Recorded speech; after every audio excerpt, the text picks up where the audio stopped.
Salut tout le monde, j'espère que vous allez bien. Aujourd'hui est un grand jour. Aujourd'hui, je suis officiellement déclaré comme producteur récoltant de Calva. Alors attention, pas pour revendre, ça c'est encore une autre démarche, mais à partir d'aujourd'hui, j'ai le droit de fabriquer 17 litres de Calva par an. Ça va me permettre de me faire un petit peu de pommeau ou d'arroser un petit peu 2-3 soirs avec les amis. J'ai aussi ma femme qui fait des alcoolatures de différentes plantes. Et donc, j'avais envie de vous en faire profiter. Donc j'ai demandé à Laurent, qui est bouilleur, et donc voici l'outil de travail. Si je pouvais lui poser quelques questions sur ce métier qui malheureusement petit à petit se perd. Et donc du coup, aujourd'hui vous allez découvrir comment on fait du Calva et les différentes choses à savoir. Et si jamais ce métier vous intéresse, puisque vous savez que je fais une série sur les métiers pour l'autonomie, eh bien peut-être que je pourrais inspirer des vocations auprès de vous. Et sachez qu'il y a, et on pourra même vous donner des noms, enfin des contacts pour ceux qui le veulent, il y a des gens aujourd'hui qui essayent de transmettre ce métier et de transmettre aussi leur matériel pour ne pas qu'il se perde, puisque au bout d'un moment, si le matériel n'est plus utilisé, il est détruit.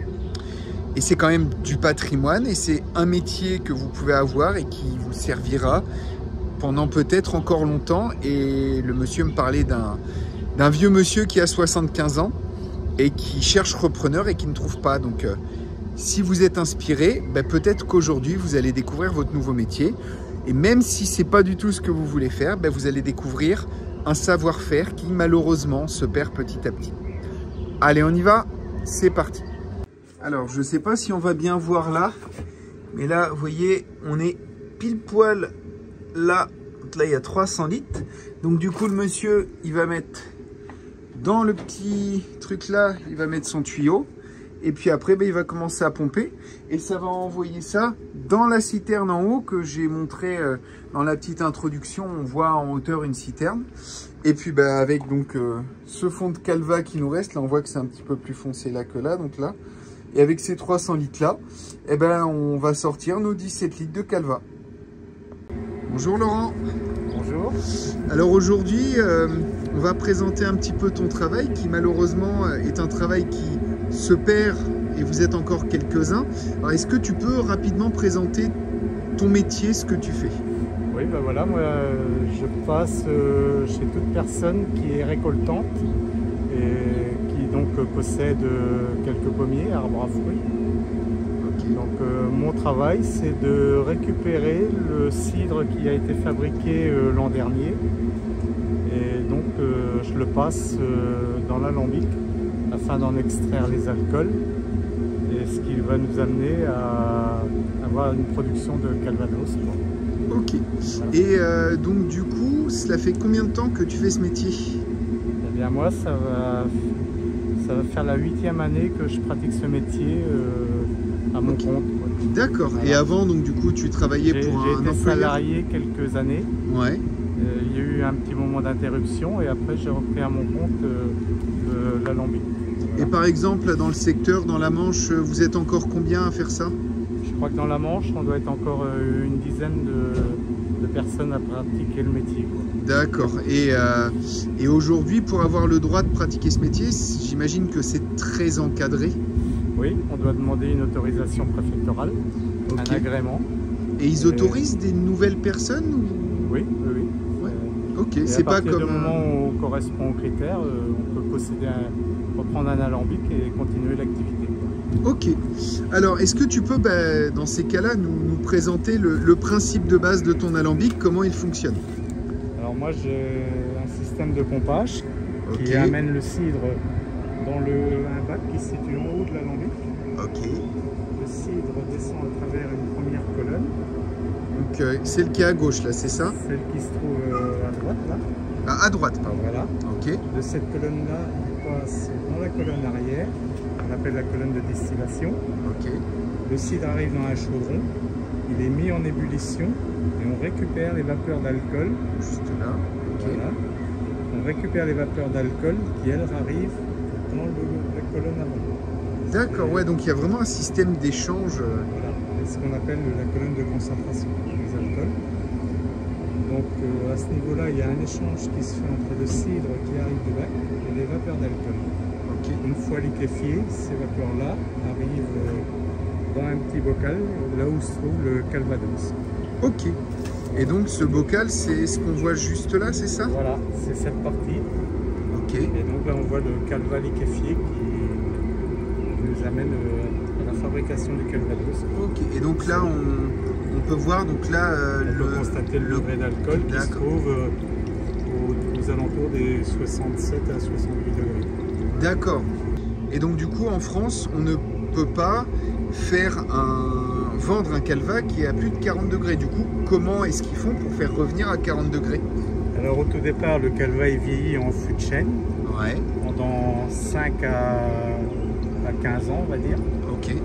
Et suivant le degré qu'il a obtenu au bout de ce temps-là, on le mouille avec une autre source de façon à ce qu'il obtienne les 42 degrés.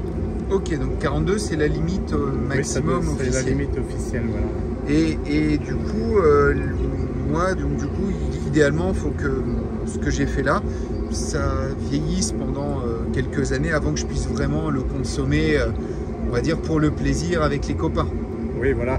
Pour le consommer, il faut, je pense, attendre au minimum entre 10 et 15 ans. D'accord. Ouais, sinon en dessous, ça manque un peu de goût. Au bout de 7-8 ans, il peut être consommé, mais bon, il est un petit peu plus fort en alcool, évidemment. D'accord. C'est suivant ce qu'on... Si on veut pas qu'il soit trop fort en alcool, il faut attendre quelques années quand même. Alors, nous, personnellement, on s'en sert aussi pour mélanger avec d'autres fruits, etc. Est-ce que c'est quelque chose d'obligatoire d'attendre cette période-là pour faire, par exemple, avec du cassis ou avec d'autres fruits, ou est-ce que on peut le faire dès qu'il est blanc comme ça dès le début? Dès qu'il est blanc, on peut mettre les fruits à tremper dans le calva. Ouais. Et au bout de quelques années, le fruit, lui, le calva se transforme et, comment dire, prend le goût du fruit, quoi, disons, qui est à tremper. D'accord, il va falloir que je teste ça. Et alors, on va parler aussi d'une autre grande spécialité normande, le pommeau. Est-ce que tu peux nous dire ce que c'est? Alors, le pommeau, c'est un mélange de cidre qui vient d'être pressuré avec du calvados. Sachant que le calva, pour le coup, peut être blanc là aussi, c'est même mieux. Oui, le calva, en principe, on l'utilise assez frais, on va dire, du calva récent, pour le mélanger au cidre doux. Et au bout de quelques mois, ça nous amène à un produit qu'on appelle le pommeau. Ok. C'est un apéritif qui doit tourner aux alentours de 15 à 16 degrés d'alcool. Alors moi perso, je vous le conseille, je trouve ça super en apéritif, c'est très très bon. Et donc du coup, autre question, parce que là donc on a compris un peu le principe de base, mais j'imagine que il y a forcément entre guillemets de la perte vu qu'on réduit beaucoup. Qu'est-ce qui reste finalement lorsqu'on a préparé le calvados de tout le reste du liquide? Parce que là donc on a 300 litres de cidre. On va obtenir combien de calvados? Alors pour obtenir environ 1 litre de calvados, il nous faudra aux alentours de 14 à 18 litres de cidre. D'accord, donc là oui, avec 300 litres, on va avoir quoi? 16, 17 litres à peu près? Voilà, c'est ça. Ouais, donc... et ça, c'est ce qu'on a le droit de faire une fois par an? Voilà, c'est ce qu'on a d'autorisé une fois dans l'année, quoi, voilà, c'est ça. Ok. Et donc du coup, donc là je vois qu'il y a plusieurs tuyaux, donc il y a le fameux tuyau de la pompe, et donc du coup le reste est évacué de quelle manière? Qu'est-ce qui sort finalement? Alors, le cidre chaud, une fois que l'alcool est enlevé dedans le cidre sort à l'arrière de l'alambic. D'accord. À une température d'environ 80 degrés. Ok. Et celui-ci, on le jette dans une fosse de récupération. Ok. Parce qu'on n'a plus rien à en faire. Une fois qu'il est refroidi, on peut l'épandre un petit peu sur du terrain. Ok, voilà. D'accord. Et donc du coup, c'est le fameux tuyau qui va par là. Et alors j'ai une question très importante, parce que ça permet aussi aux gens de comprendre. Donc là, les 17 litres qui vont être faits, c'est pour ma consommation personnelle, quand j'ai les copains qui viennent, etc.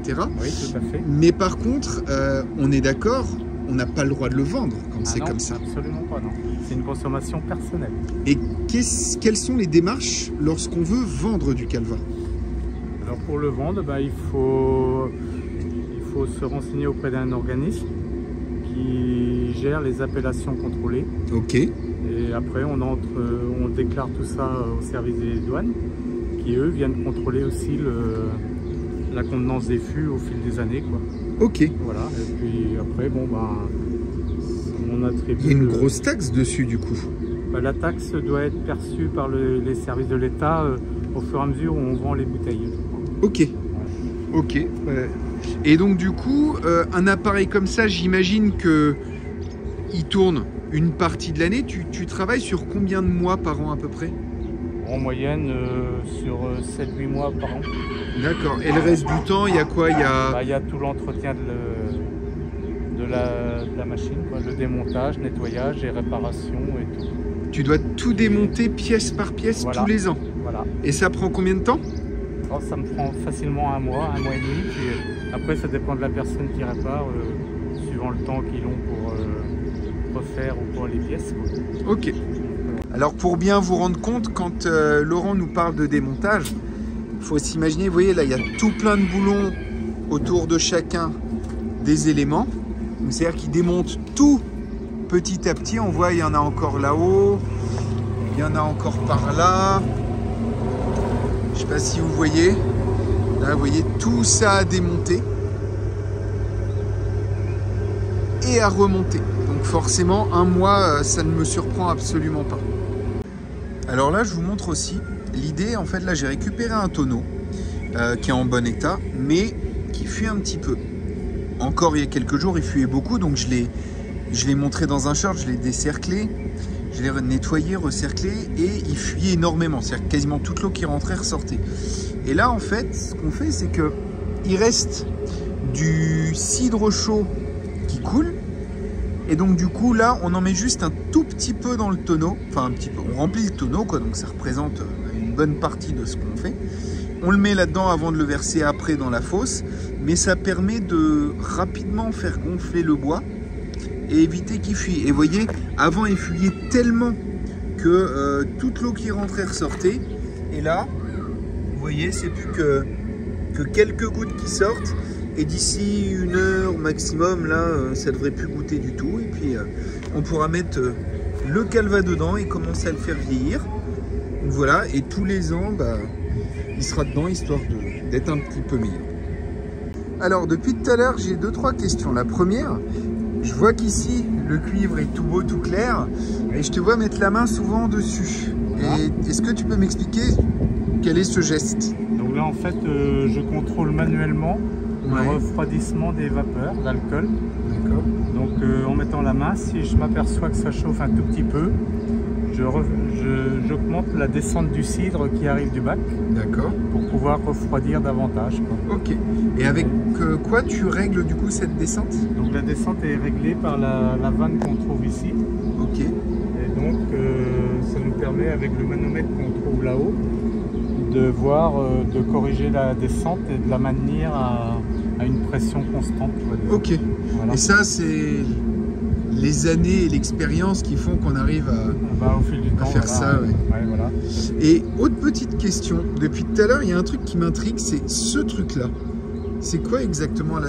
On dirait plein de lamelles de cuivre, c'est ça qui... Alors là, c'est ce qui nous permet d'extraire certaines éthers qu'on appelle des têtes, que l'on extrait quand on fabrique du calva en appellation contrôlée.